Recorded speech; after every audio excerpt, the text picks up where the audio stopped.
Hello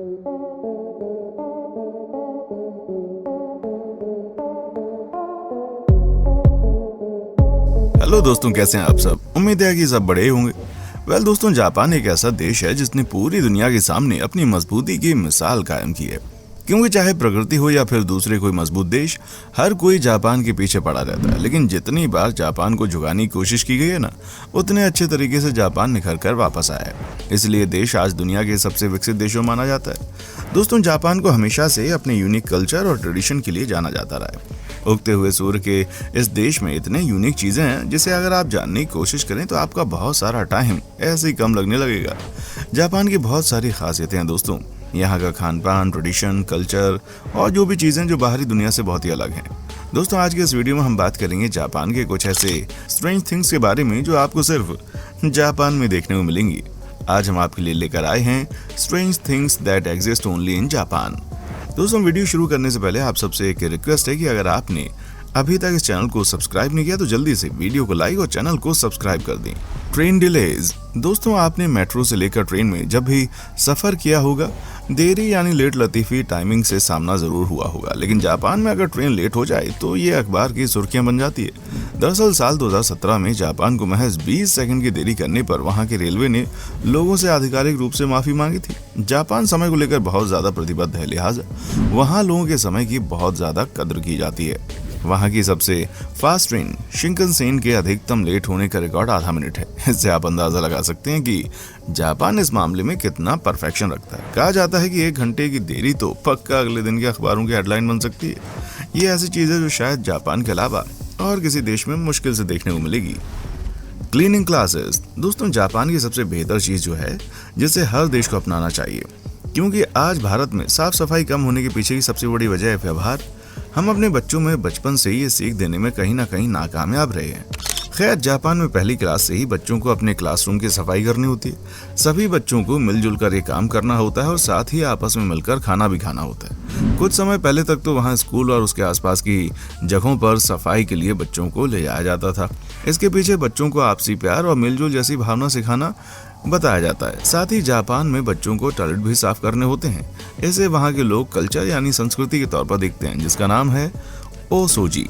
vending machine. दोस्तों, अगर आप जाएंगे जापान तो वहाँ की वेंडिंग मशीन्स भी आपको हैरान कर देंगी। हम हमेशा इन वेंडिंग मशीन्स को स्नैक्स और कोल्ड ड्रिंक्स के लिए इस्तेमाल करते हैं और ज़्यादातर देशों में इनकी सीमित संख्या ही है। लेकिन जापान दुनिया में सबसे ज़्यादा मात्रा में वेंडिंग मशीन इस्तेमाल करने के लिए जाना जाता है। वहाँ करीब 23 लोगों के लिए एक मशीन है। ऐसे होने के पीछे माना जाता है कि वहाँ लोगों की संख्या ज़्यादा है और रिटेल शॉप्स खोलने के लिए जगह की कमी है।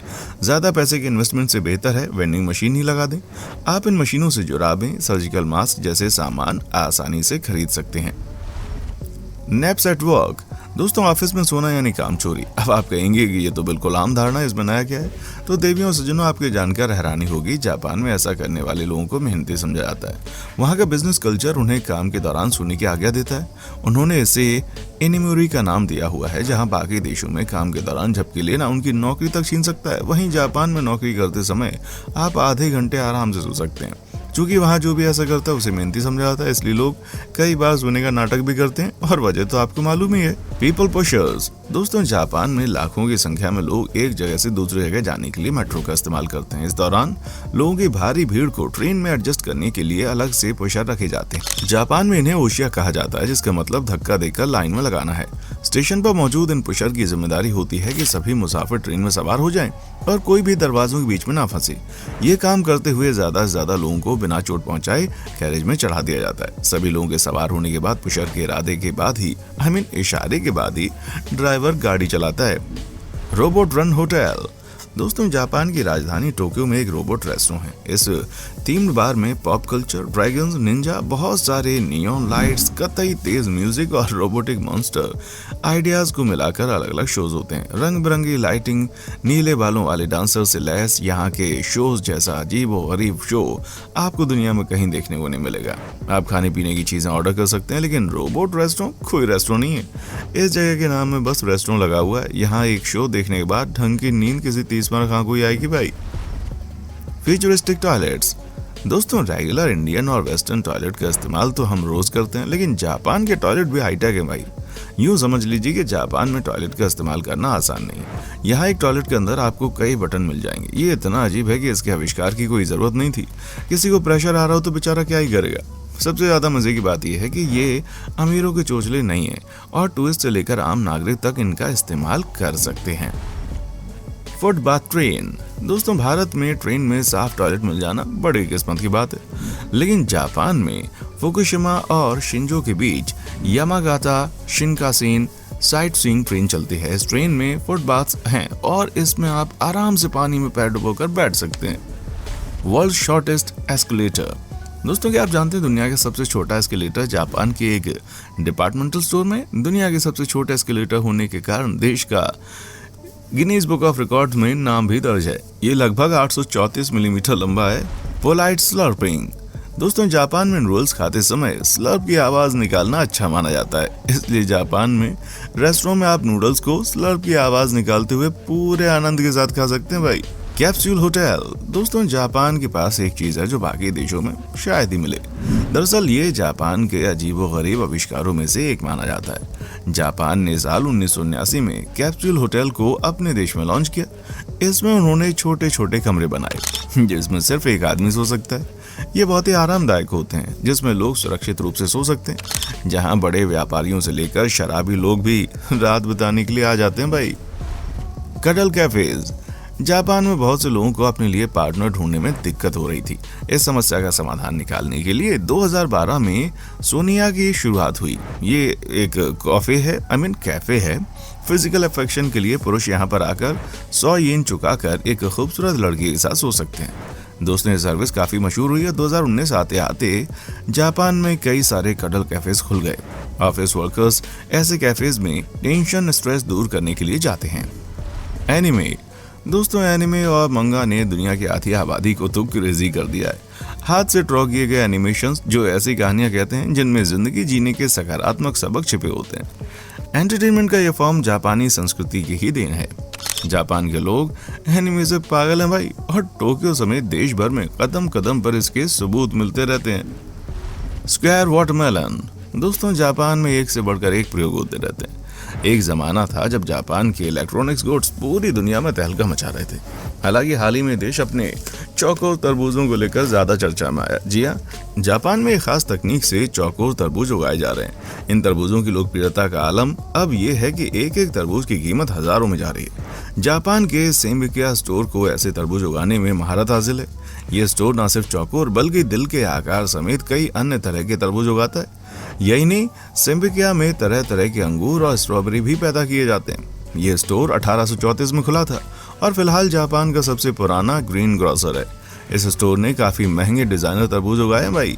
Crazy ice cream flavours. दोस्तों, जापान में ऐसी आइसक्रीम खाई जाती है जो दुनिया में कहीं नहीं मिलती। आइसक्रीम की दीवानी इस देश में स्वादों की फेहरिस्त बहुत अनोखी है, जिसमें ना पिघलने वाली आइसक्रीम भी शामिल है। जापान में लोगों को ये आइसक्रीम बहुत पसंद है। आइसक्रीम तो कहाँ नहीं पसंद की जाती भाई, लेकिन जापान में जितनी तरह की आइसक्रीम मिलती है उसकी लज्जत का कोई जवाब नहीं। सोया सॉस से लेकर लहसुन, ईल और शार्क के पंख जैसे फ्लेवर्स भी उपलब्ध हैं। लेकिन ना पिघलने वाली आइसक्रीम तो जापानी जीनियस का गजब उदाहरण है भाई। डोल विलेज। दोस्तों, जापान के टोकुशिमा राज्य में शिकोकू द्वीप में नागोरो नामक एक जगह है। इस जगह को निसंतान गांव कहा जाता है। यहाँ वापस जाने के बाद एक महिला अकेलेपन से इतनी परेशान हुई कि उसने सैकड़ों खौफनाक आदमकद गुड़ियाएं बनाकर गांव को भर दिया। इस जगह को अब डॉल्स विलेज के नाम से जाना जाता है। नो 4। आपको जानकर हैरानी होगी कि जापानी कल्चर में 4 नंबर का उच्चारण अंग्रेजी के डेथ शब्द की तरह किया जाता है। सिर्फ जापानी नहीं बल्कि चीन और कोरिया में भी लोग इस नंबर से बचते हैं। इसी वजह से इन क्षेत्रों के कई हिस्सों में 4 मंजिला इमारतों का निर्माण नहीं किया जाता है। इन देशों में प्रयुक्त होने वाले अपशब्द भी 4 अंकों में होते हैं भाई। Blue traffic light. दोस्तों, आपको बता दूं कि जापान के ट्रैफिक लाइटों में आपको नीला रंग देखने को मिल जाएगा। यहाँ ट्रैफिक लाइट में नीली बत्ती का प्रयोग किया जाता है, जिसे एओ कहा जाता है। ऐसा कहते हैं कि जापान में पुराने समय के दौरान सिर्फ सफेद, काला, नीला, लाल और हरा रंग हुआ करता था। ऐसे में इस रंग का इस्तेमाल वहाँ लोग चलने के लिए करते हैं। दरअसल जापान में नीले और हरे दोनों ही रंगों के लिए एओ शब्द का ही प्रयोग किया जाता है। बाद में हरे रंग के लिए नया शब्द मिडोरी विकसित किया गया। इस सब के बावजूद आज भी जापान में हरे रंग की चीजों के लिए एओ शब्द का ही प्रयोग होता है, जबकि दिखने में चीजें मिडोरी यानी कि हरी होती हैं। जापान की ट्रैफिक लाइट्स इन्हीं शब्दों के हेर फेर का नतीजा है भाई। तो ये है जापान से जुड़ी कुछ ऐसी अनोखी और अजीब व गरीब बातें जो शायद ही कहीं और देखने या सुनने को मिली। इस लिस्ट में कई और भी चीज़ें शामिल हैं, लेकिन उन पर बात करेंगे फिर कभी। तो दोस्तों कैसा लगा हमारा आज के एपिसोड, हमें कमेंट करके बताएं। ज़रूर हमें आपके कमेंट्स का इंतजार रहेगा। दोस्तों उम्मीद करता हूँ कि हमारा एपिसोड आपको पसंद आया होगा। अगर आप हमारे चैनल पर नए हैं तो प्लीज़ जल्दी से चैनल को सब्सक्राइब करें, क्योंकि हम आपके लिए रोज़ ही वीडियोज़ लाते रहते हैं। देखने के लिए शुक्रिया।